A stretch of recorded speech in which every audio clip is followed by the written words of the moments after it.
Kembali lagi bersama saya Muhammad Rizky Zakaria di channel Rizky Zakaria. Tujuan dibuatnya atau dibikinnya video ini adalah untuk memenuhi tugas dari mata kuliah retorika dakwah, yaitu middle test atau ulangan tengah semester. Saya Muhammad Rizky Zakaria dengan NIM 200104010003 dari lokal 20B Komunikasi Penyiaran Islam, Fakultas Dakwah dan Ilmu Komunikasi UIN Antasari Banjarmasin. Saya sangat berterima kasih banyak kepada Bapak Muhammad Rifat SAG MAG selaku dosen pengampu dari mata kuliah retorika dakwah, yang mana telah memberikan saya kesempatan untuk melakukan middle test ini. Baiklah, kita akan lanjut ke pembahasan, yang mana tugasnya adalah menjawab pertanyaan dari 4 soal. Baiklah, kita bahas satu persatu ya setiap pertanyaannya.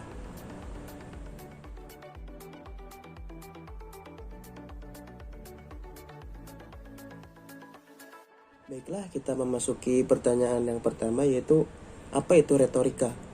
Retorika berasal dari bahasa Yunani, yaitu retor atau seorang juru pidato atau orator, orang yang menyampaikan pesan kepada orang lain. Retorika adalah seni penggunaan bahasa secara efektif, yang artinya retorika adalah bakat atau kemampuan secara alami yang dimiliki oleh seseorang untuk mempengaruhi orang lain, di mana orang lain tersebut bisa membuat pilihan secara bebas tanpa adanya paksaan. Nah, mengapa retorika diperlukan dalam berdakwah?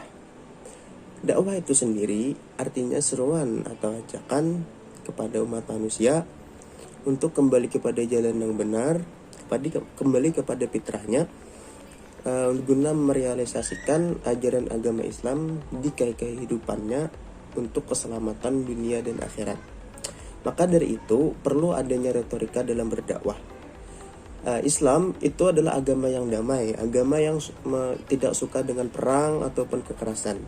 Nah, di dalam retorika itu sendiri ada tata cara di mana penyampaian pesan yang dilakukan itu harus secara lembut, yang artinya bisa diterima oleh orang lain.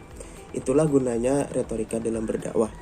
Dan sesuai dengan firman Allah Subhanahu wa taala, Quran surah An-Nahl ayat 125, yang mana Allah menyuruh kepada umat manusia, lebih khusus kepada umat muslim, jika ingin berdakwah maka lakukanlah dengan cara yang baik dan yang paling terbaik dan paling benar.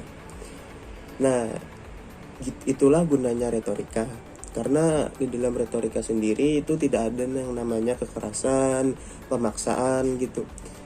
Dan di zaman Rasulullah SAW itu retorika juga pernah selalu dicontohkan oleh Nabi dalam berdakwah, di mana beliau selalu mendakwakan dengan kata-kata yang baik, dengan tulisan-lisan yang tidak menyinggung orang lain.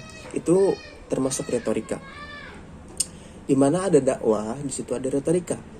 Karena jika dakwah tanpa retorika terkesan mengejek ketimbang mengajak, terkesan bukan lagi menjadi solusi atau sesuatu yang bisa memecahkan masalah, bahkan malah bisa menambah beban masalah.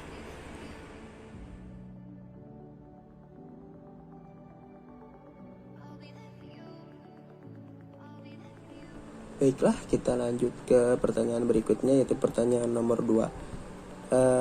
Jadi retorika itu sudah ada sejak manusia lahir, karena sejatinya manusia itu sudah pandai berbicara dari dalam rahim. Namun retorika dikatakan sebagai sebuah seni atau sebagai sebuah ilmu itu baru dimulai semenjak abad ke-5 sebelum Masehi, di mana ketika waktu itu kaum Sofis dari Yunani mulai mengembara dari satu tempat ke tempat lain, dari satu negara ke negara lain, guna untuk mengajarkan atau memberitahukan ilmu pengetahuan di bidang politik dan pemerintahan, terutama di bidang berpidato. Retorika pertama kali muncul itu di Sirakusa, di Kepulauan Sisilia, Yunani. Kemudian pada masa Romawi, retorika itu diajarkan oleh Aristoteles dengan baik. kemudian dilanjutkan dan dikembangkan oleh murid-muridnya, yaitu 2 orang guru terbaik dan terkenal, yaitu Cicero dan Quintilianus pada tahun 3000 sebelum Masehi sampai 130 Masehi. Kemudian pada masa abad pertengahan, retorika itu mulai mengalami kemunduran dikarenakan kekaisaran pada waktu itu tidak senang terhadap orang yang pandai berbicara atau orang yang pandai berpidato, sehingga pada masa itu retorika disebut sebagai abad ke-8 sekitar tahun 7 sampai 17 Masehi. Hingga pada akhirnya diutuslah Nabi Muhammad SAW ke dunia, di mana beliau itu mengajarkan dan berdakwah dengan baik, serta beliau dapat mengkomunikasikan atau menyampaikan sebuah pesan itu dengan baik kepada orang lain. Nah, dari sinilah retorika mulai mengalami kemajuan hingga pada akhirnya itu retorika mulai dikembangkan oleh para sahabat. Sampailah retorika pada masa modern, di mana waktu itu di Eropa itu oleh Peter Ramus itu menarik kembali minat-minat orang terhadap retorika. Hingga sampai saat ini retorika masih digemari oleh banyak orang, terutama para penceramah, karena retorika itu sebuah ilmu yang mengajarkan bagaimana kita bertata bahasa yang baik dan benar kepada orang lain.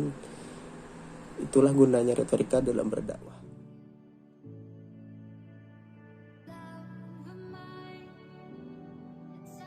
Baiklah, kita lanjut pertanyaan yang ketiga, yaitu apa prinsip yang harus dimiliki oleh seorang dai dalam berdakwah supaya dakwah tersebut efektif.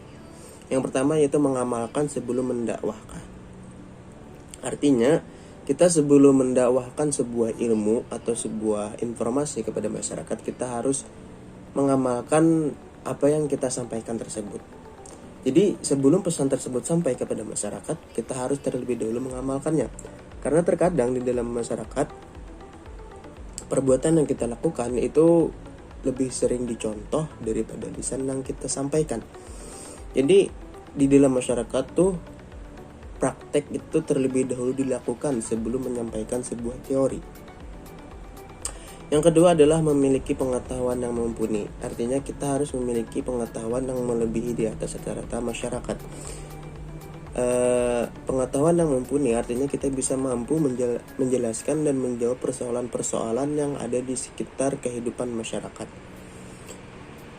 Jikalau kita tidak mempunyai pengetahuan yang mumpuni, otomatis misalkan ada masyarakat yang bertanya, kita tidak bisa menjawab, dan otomatis kita akan dicap sebagai pendakwah yang abal-abal, yang pengetahuannya malah kurang dari masyarakat.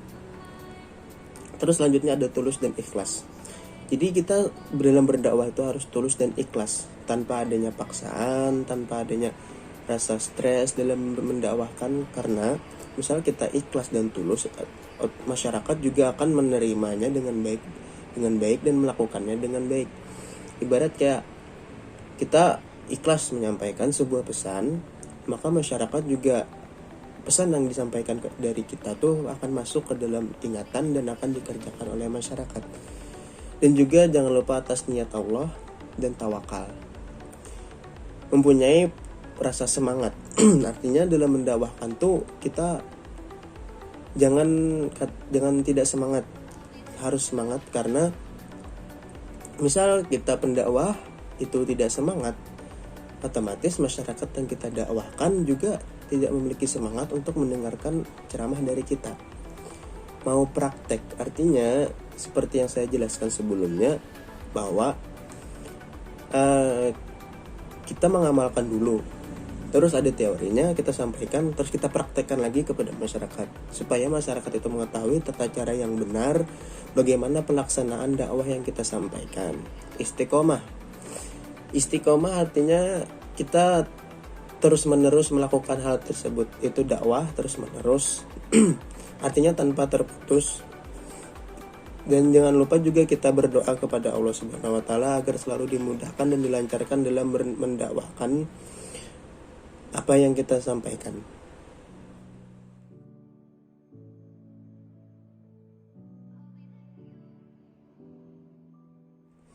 Oke, kita sampai ke pertanyaan yang keempat, yaitu langkah-langkah yang harus kita siapkan. Ada beberapa langkah-langkah atau persiapan yang dilakukan sebelum berpidato, yaitu pertama persiapan materi, persiapan fisik, dan persiapan mental. Yang pertama ada persiapan materi. Langkah awal persiapan materi adalah menentukan topik. Topik sangat penting karena topik menentukan apa yang kita sampaikan. Biasanya topik itu berlandaskan 5W1H, yaitu apa, di mana, siapa, kapan, mengapa, dan bagaimana. Nah, kemudian topik juga harus disesuaikan dengan pengetahuan yang kita miliki. Artinya kita menyampaikan pidato itu jangan melebihi kapasitas pengetahuan yang kita miliki. Jika kita melebihi kapasitas itu, maka jika ada masyarakat yang bertanya, kita tidak bisa menjawabnya. Kemudian pengetahuan bagi para pendengar. Artinya kita juga harus menyesuaikan pengetahuan bagi para pendengar. Jangan kita melebihi dari pengetahuan para pendengar. Misal pendengar lebih mengetahui tentang fikih, tapi kita ada berpidato masalah hadis. Nah, itu pengetahuannya sudah jauh, jadi kita harus menyesuaikan pengetahuan tersebut. Terus menarik perhatian, harus sesuai situasi dan kondisi. Jadi pidato kita yang kita sampaikan nih harus sesuai dengan kondisi masyarakat. Jangan sampai kita berpidato tapi kita pidatonya itu di luar dari masalah yang terjadi di masyarakat. Kalau caranya begitu, otomatis masyarakat tidak akan mendengarkan pidato yang kita sampaikan. Nah, terus juga harus jelas ruang lingkup dan pembatasannya. Artinya, misal kita menyampaikan materi, itu harus diberi batasan. Materinya sampai sini, lebih dikhususkan. Takutnya kalau kita terlalu umum, nanti masyarakat akan memaknai pidato kita tuh bermacam-macam, tidak sesuai dengan ekspektasi kita. Kemudian itu merumuskan judul. Sebaiknya judul itu lebih pendek dan supaya bisa diingat. Sebab kalau judul bisa diingat, otomatis isinya juga bisa diingat. Tapi kalau judul itu susah diingat, maka masyarakat terkadang bisa tidak mendengarkan pidato yang kita sampaikan. Menentukan tujuan dan maksud pidato yang kita sampaikan. Isi pidato sebaiknya itu diselingi candaan, cuman jangan terlalu berlebihan. Sebab kalau candaan kita berlebihan, maka candaan tersebutlah yang paling diingat daripada ceramah yang kita sampaikan. Kemudian lanjut ke persiapan fisik. Persiapan fisik ini sangat penting. Sebagian orang sangat menyepelekan kesehatan fisik sebelum berpidato. Biasanya kebanyakan orang tuh sebelum berpidato begadang, merokok. Jadi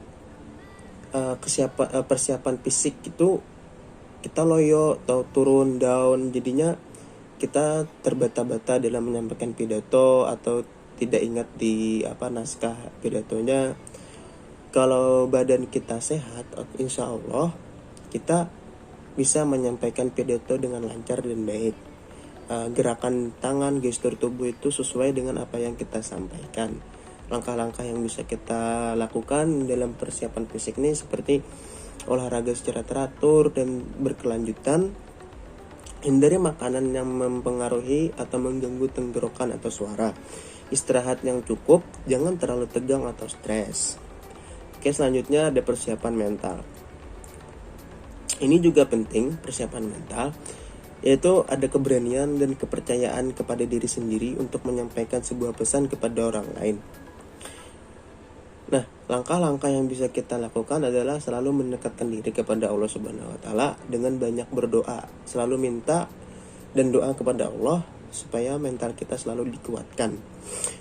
Ada juga tawakal, ikhtiar, meningkatkan akhlak dan moral. Artinya kalau kita meningkatkan akhlak dan moral kepada orang lain, otomatis mental kita itu lebih kuat lagi karena kita bertemu dengan banyak orang.